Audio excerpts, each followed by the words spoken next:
Olá, nós estamos começando hoje o nosso curso aqui no canal do Ricardo sobre a Missa Tridentina. Algo muito modesto, com certeza, porque eu não tenho tanto conhecimento assim para compartilhar, mas mesmo assim, vamos lá tentar dar algumas informações para aqueles que se interessam por este rito, que se interessam para saber mais sobre a celebração em si e entre essas coisas, não é? Em primeiro lugar, nós precisamos saber o que é necessário para se celebrar uma missa tridentina, né? Quais são os requisitos para se celebrar a missa? Em primeiro lugar, obviamente, a missa é toda em latim e o padre deve saber. Se não for fluente em latim, não é obrigatório ser fluente, o padre deve pelo menos ter a noção daquilo que ele está dizendo quando está rezando as orações, ter noção do significado do que ele está falando. Também o padre, ele deve, para rezar a missa tridentina, diferente do rito novo, no qual é obrigatório somente a alva, a estola e a casula, no rito tridentino é obrigatório que o padre esteja usando sobre a veste talar. Importante notar, né? Deve-se usar a veste talar para rezar a missa, assim como deveria se usar em todas as ocasiões, né? Porque é a veste do padre em si. Ou seja, padres, principalmente padres que estão celebrando a missa tridentina, usem a batina. Ou seja, o padre deve estar usando a sua batina, ou o monge o seu hábito, ou o religioso, enfim, o seu hábito talar. O seguinte, é que a missa tridentina, ela é a missa de sempre. Ou seja, quando São Pio V, diante de toda a bagunça que tinha naquele século XVI, ou seja, na Europa, cada diocese tinha um rito diferente de missa. Se você fosse para outra diocese, você deveria aprender os costumes que variavam muito no lugar para rezar a missa, porque as liturgias eram diferentes umas das outras. E São Pio V, diante de tudo isso, quis organizar a liturgia ocidental, a liturgia romana, em uma única liturgia, dizendo que qualquer liturgia de diocese local que não tivesse mais de 300 anos documentada fosse descartada, restando somente algumas, como vemos com a liturgia ambrosiana, por exemplo.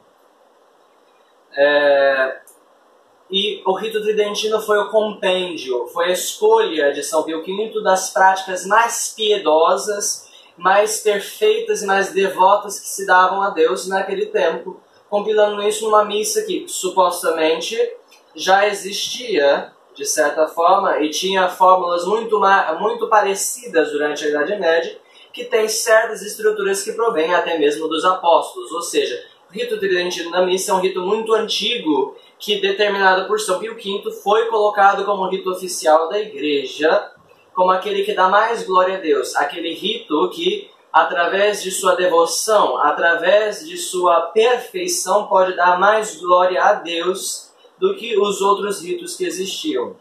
É claro que essa reforma também excluiu os ritos orientais, como as igrejas que ainda estavam em comunhão com Roma, certos ritos bizantinos, o rito maronita. Mas deles nós não tratamos aqui. E quando começa a missa tridentina, né? Qual é a estrutura de início? Bem, na missa tridentina nós temos vários tipos de missa, né? Eu não vou me alongar em falar sobre todos eles especificamente, mas vamos resumir entre missa rezada e missa cantada. A missa cantada ela pode ser solene, ou seja, assistida por diácono, subdiácono, etc.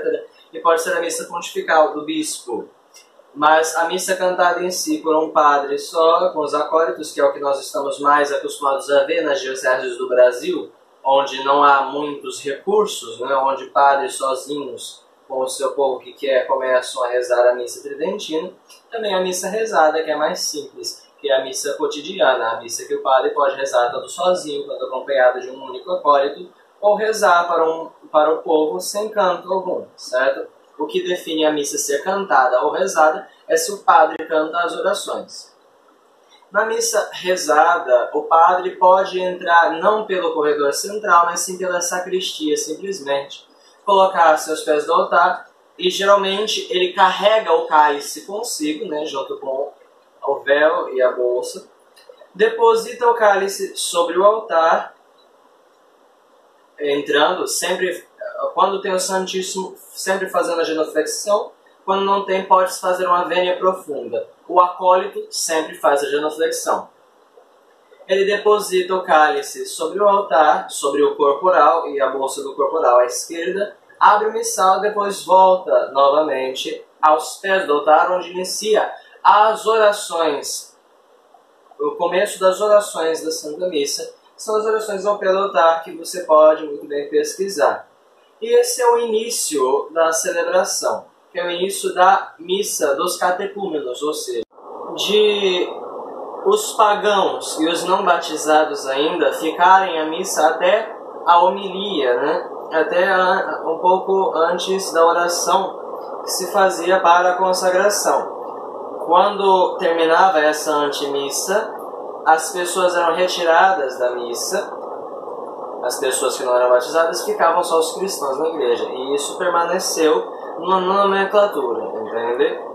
Enfim, este é o começo. O curso vai ser bem modesto. Eu comecei este vídeo somente explicando certas coisas básicas e para, como eu posso dizer, sanar as vontades das pessoas. Não prometo uma coisa muito profunda nem muito profissional, mas acompanhem, porque o Ricardo com certeza vai ficar muito feliz com este curso, assim como pode ajudar vocês de alguma forma. Muito obrigado, salve Maria Santíssima, rezem por mim.